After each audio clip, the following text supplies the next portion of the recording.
አንዲት ሸክላ ሰሪ አንዲት ገል የምትሰራ ባለሙያ ሸክላዋ ቢሰነጠቅ ሸክላዋ ቢሸረፍባት ምን የምታደርግ ይመስላችኋል? ተሰነጠቀባት ወይ ተሸረፈባት ምን ታደርገዋለች? ትለስነዋለች? ትጠግነዋለች? ምን ነው የምታደርገው? አፍርሳ እንደ አዲስ ትሰራዋለች። ግን የምትሰራው ምን ለማድረግ ነው? የሚበልጥ የክብር ዕቃ አድርጋ ለመስራት ነው። እውነት አሰብ እግዚአብሔርም ልክ እንደዚህ ነው ያደረገው። እየሰማችሁኝ ነው? አንዳንዶች ይህን ሐሳብ እያነሱ እግዚአብሔርን እኮ ስለሚተቹትና ስለሚያሙት እኮ ነው። አንዲት የገል የሸክላ ሰሪ ባለሙያ እንኳን ቢሰነጠቅባት አፍርሳ አብኩታ አለስልሳ እንደገና ተኩሳ እንደገና አስጊጣ ውብ አድርጋ እንደምትሰራ እግዚአብሔር በሞት በኩል እንድንፈርስ በሞት በኩል እንድንበሰብስ በሞት በኩል የሌለን እስኪመስል ድረስ እንደዚያ እንድንሆን የፈቀደው ተወደዳችሁ ክርስቲያኖች ውብ አድርጎ ሊሰራን እንደገና ሊሰራን እንደገና ሊያስጌጠን እንደገና ሊያከብረን ነው። አንድ የእግዚአብሔር ቃል አንሳላችሁ። ቅዱስ ጳውሎስ እንዲህ ይላል፣ በውርደት እንዘራለን፣ በክብር እንነሳለን። በድካም እንዘራለን፣ በኃይል እንነሳለን። በመበስበስ እንዘራለን፣ ባለመበስበስ እንነሳለን። ታዲያ ይሄ ጥቅም ነው? ጥቅም አይደለም። ደካሞች ብርቶች ሆነን እንወጣለን። ይሄ የሚበሰብሰው ስጋችን የማይበሰብሰውን ዓለም ሊወርስ ስለማይችል የማይበሰብስ ሆኖ ይወጣል። ስንዴ ሲያፈራ እንዴት ውብ እንደሆነ ሰሞኑን ወጣ በሉና ወደ መንገድ ተመልከቱ። ከዚያ በላይ ውብ ሊያደርገን ነው እግዚአብሔር እንድንሞት የሚፈቅደው። የክብር ዕቃዎች ክብሩን እንደ መስታወት እያብለጨለጭን የምናሳይ መልኮቹ እንድንሆን ነው እንድንሞት የሚፈቅደው። ሶስተኛ አራተኛ ለምን ፈቀደ እግዚአብሔር? ወገኖቼ አንድ ነገር ልንገራችሁ እስኪ። ይሄ ዓለም የድካም ነው የረፍት ነው? መጀመሪያ እሱ ልጠይቃችሁ። የድካም የረፍት እየሰማችሁኝ ነው? እዚህ ዓለም ላይ ማረፍ አይቻል፣ ከሐሳብ መላቀቅ አይቻል። በብዙ ሐሳብ በብዙ ጭንቀት መኖር። እዚያኛው ዓለም ግን ይሄ የለም። እርፍ ነው የምንለው፣ ወደዚህ ረፍት ነው። ለምን እግዚአብሔር እንድንሞት ፈቀደ? እዚህ እንዳንኖር ከውዶቻችን ጋር እንዳንቆይ አይደለም፣ እንድናርፍለት ስለሚፈልግ ነው እግዚአብሔር። እንድናመሰግነው፣ አርፈው እንደሚያመሰግኑ ሲያመሰግኑ እንደሚያርፉ እንደ መላእክት እንድንኖር እግዚአብሔር ስለሚፈልግ ነው። እርፍ እሱን ነው የሚለን። በጌታ የሚሞቱ ሙታን ብፁዓን ናቸው፣ ከድካማቸው ያርፉ ዘንድ ስራቸው ይከተላቸዋል ይላል። ወገኖቼ የታመሙ እየታመሙ እንዲሁ ይቀጥሉ፣ የተራቡ እየተራቡ እንዲሁ ይቀጥሉ፣ የተጨነቁ እንዲሁ እንደተጨነቁ ይቀጥሉ፣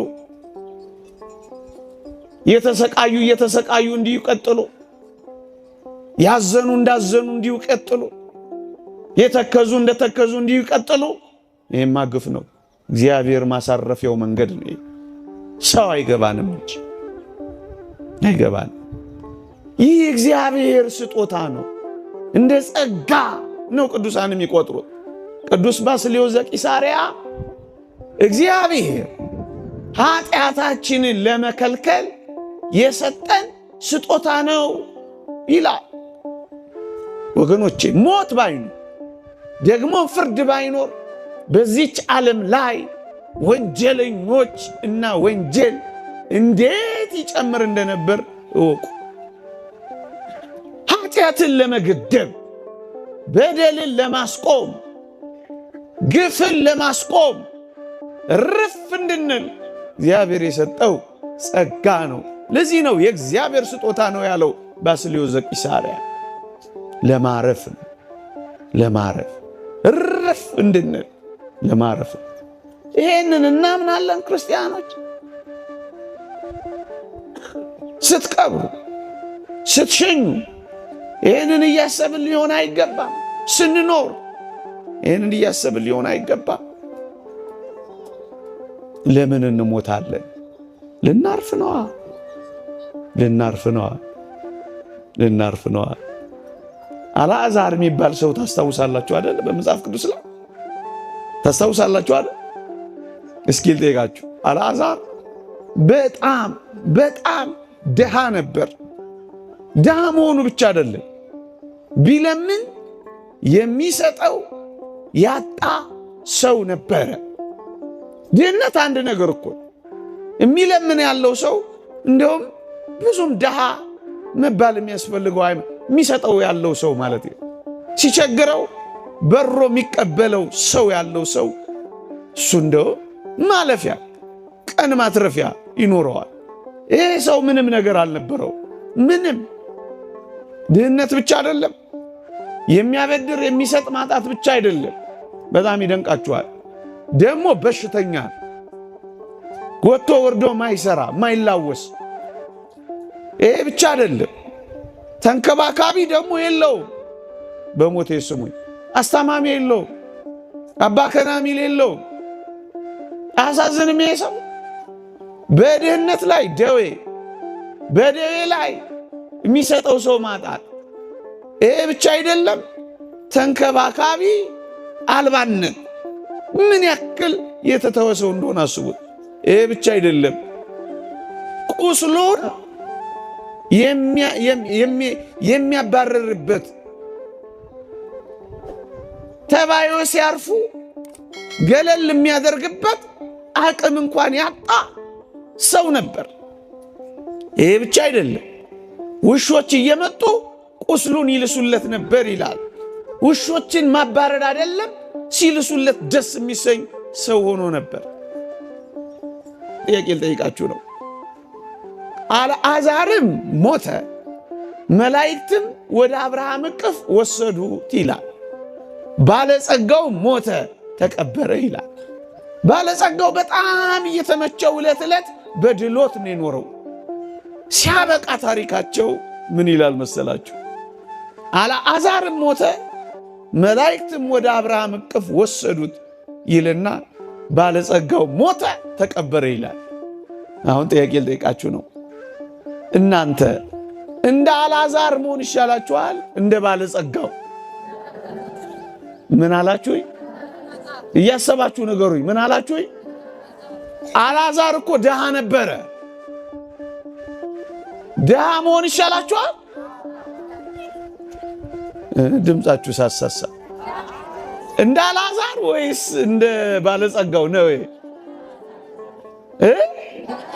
ጎበዞች ናችሁ። ለምን?